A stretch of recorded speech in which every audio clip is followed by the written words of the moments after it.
What's up everyone? Welcome back to Motorcycle. This is Joel once again. And binabati ko kayong lahat ng Merry Christmas. Merry Christmas sa inyo lahat dyan. And it's just 4 days. It's December 21, 2020, 4 days before Christmas. And yeah, the reason why we're doing this, that we are recording, is because ngayong araw na to, we are going to pay our bills. Yes, pay our bills. And kakaiba itong payment na to kasi this is gonna be a through drive-thru. O, saan ka pa? This is the first time kung narinig nyo ang yes, tama, drive-thru payment ang gagawin natin. And this is here in Coronadal City, South Cotabato, yung Socoteco, which covers the South Cotabato part. Parang Meralco lang yan, in NCR. Since wala silang online payment options in response to COVID para ma-prevent yung crowd and all that stuff, nakaisip sila na gumawa ng drive-thru payment for the bill. So this is what we are going to document right now, and it's a good thing na meron ng ganito kasi ngayon, sa panahon ngayon, lalo na magpapasko 4 days before Christmas, if you're going to pay sa other options, meron sila sa mall na payment centers, sobrang dami ng tao. And if you want to be careful and wanted to avoid the crowd, I think this is the best way to pay your electricity bill. And I haven't done this before, so we're all gonna experience it first hand. So if you are curious and paano yung process na yon, ito yon, manood lang kayo ng video and we're gonna go ahead and see how it goes.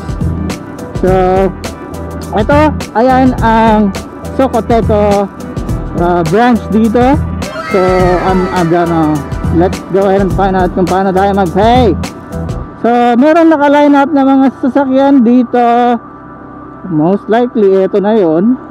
We're gonna go and check. Wala naman ako nakikita ng motor.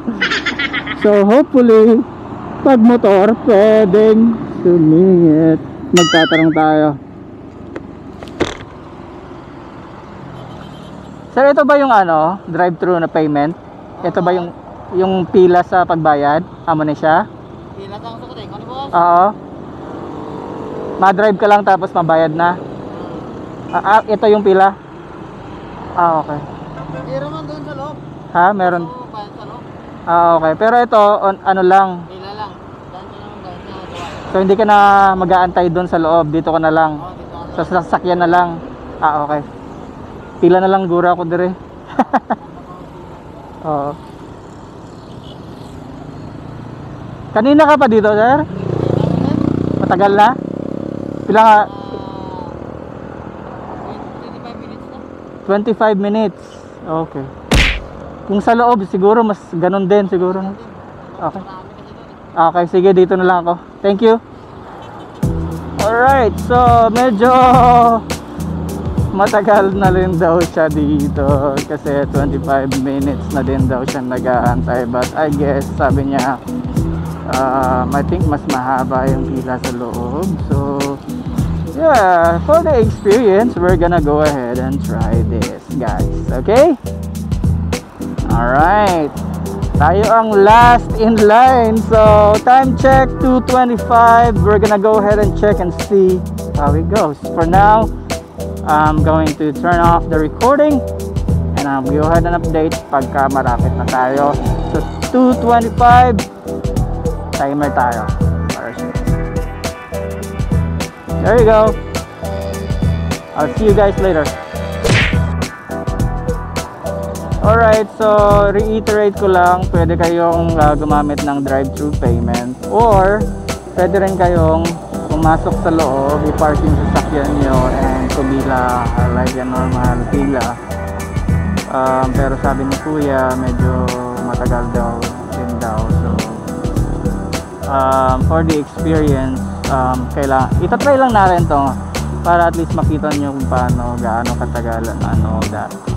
And while we are waiting, gusto ko lang i-shout out ang ating mga kagrupo dyan sa Club Tumereg Philippines. Gio Pagal aka Mr. Sidetrip, Tess Briones, Rick Lumbre, Bench Padolina, and all of the members of Club Tumereg Philippines.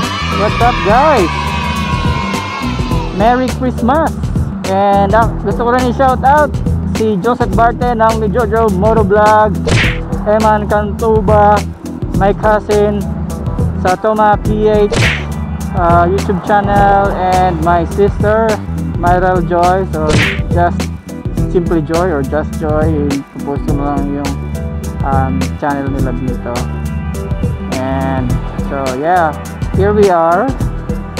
It's now 3 minutes na tayo nag-aantay dito. So wow, medyo matagal din pala. Alright, umusad tayo after 3 minutes. Let's go ahead and find out kung ilang minutes tayo ditong pipila.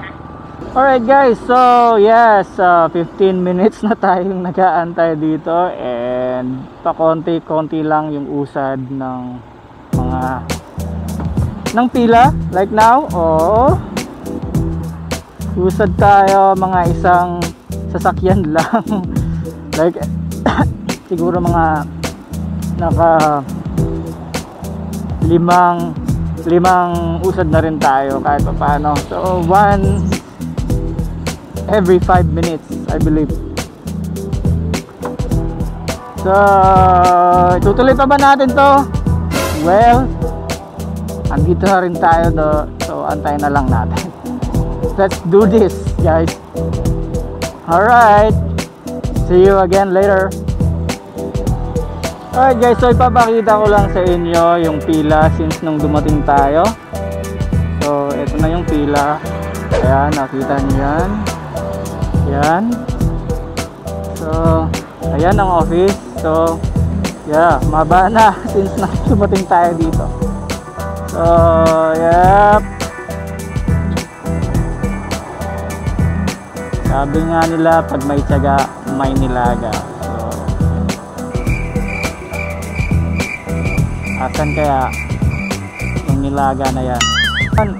Alright guys, so almost 40 minutes andito pa rin tayo, and nakikita na natin yung cashier, and it's a good thing na hindi naman umulan. At least dito tayo. Siguro kung umulan, umalis na tayo, wala tayong choice. So advantage I think yung mga 4 wheels, kasi syempre umulan man walang problema sa kanila, but for a motorcycle, unless may dala kang rain gear, then pwede pa rin, nasa sayo na yun. So yes, 40 minutes and we're almost there.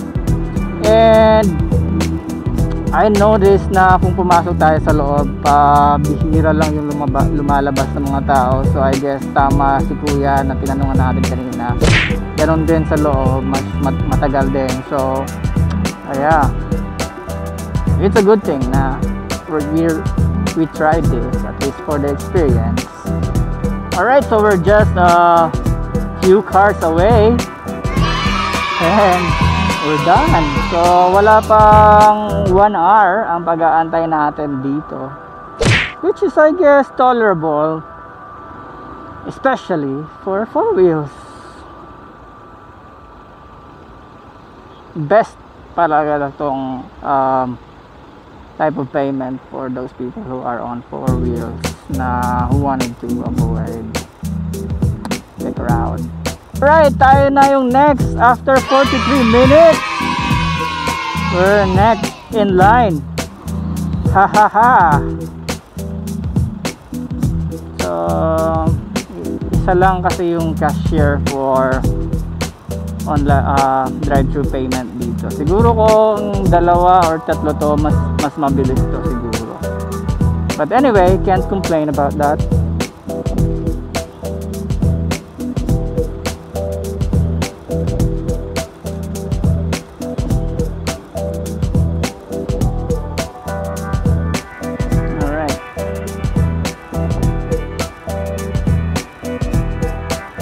next. And so we are here. So that's 45 minutes of waiting.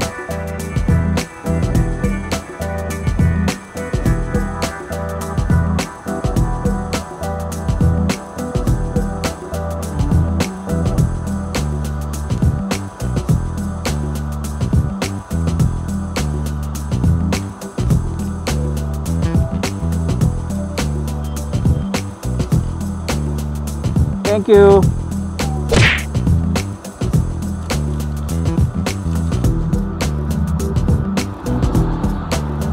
And okay, we're done. So we're gonna head home. So that's 45 minutes exactly when we finish. Since nag-start tayo mag-counter or mag-timer para pumila sa online or drive-thru payment dito sa Cotabato, Coronadal City. And ito na ngayon yung bagong pila. I think that is good. That's still tolerable naman. And yeah, para especially doon sa mga taong nag-avoid ng crowd because of this pandemic, I think this is the best option for you to pay your bills kesa sa mall or pumila like a normal and avoid the crowd. Paulit-ulit na lang ako Alright, so yeah, thank you so much Socoteco, Coronadal for doing this. We really appreciate this, and I hope that you guys add more cashier for the drive-thru option para mas mabilis. And well, I think siguro on the other days hindi naman ganun kahaba ang pila. Siguro ngayon marami lang siguro ang due na payment, kaya ganon. So, and I still wish though na magkaroon pa rin ng online payment kayo sa Coteco para more convenient for your consumers, kasi mas lalong ma-avoid nila yung pandemic or yung COVID na to, kasi at the comfort of your home you just have to pay online, diba? Instead of falling in line and waiting that long. So I hope you guys like this video. Thank you so much for watching, guys, and Merry Christmas.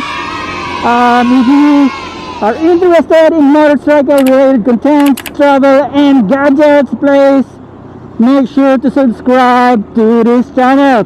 I'll go ahead and see you on the next one. Bye guys, Merry Christmas.